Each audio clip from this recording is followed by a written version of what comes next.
Recording studio Nawada.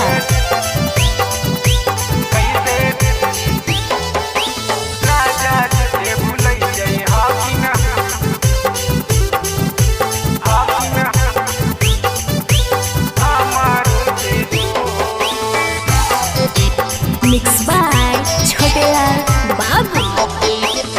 छोड़ी चाला गेला खीना हमरा बंगालोर सखी है, छोड़ी चाला गेला खीना हमरा बंगालोर।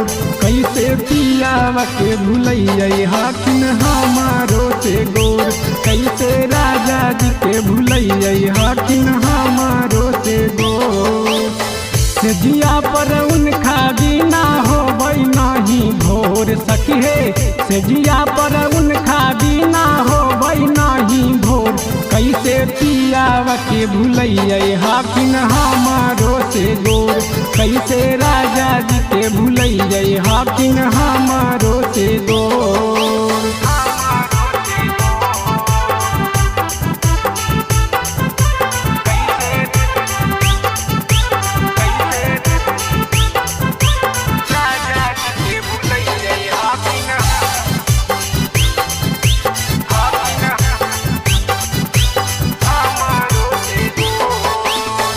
सासु ननद करखिन रोजे झगड़ावा, संगही में मिला के छोटा का देवरावा। सासु ननद करखिन रोजे झगड़ावा, संगही में मिला के छोटा का देवरावा।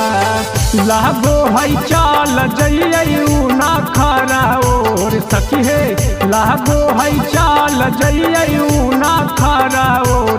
कैसे पियावा के भूलैया हाकिन हमारो से गोर, कैसे राजा जी के भूलैया हाकिन हमारो से गोर।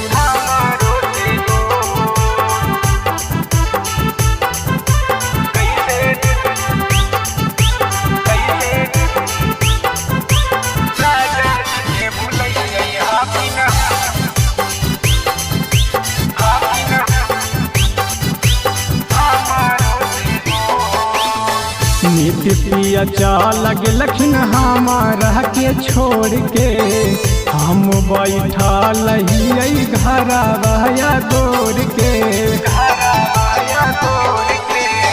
छोटे लाल चाल गेलखिन हमारा के छोड़ के, हम बैठल हियै घरवा गोर के।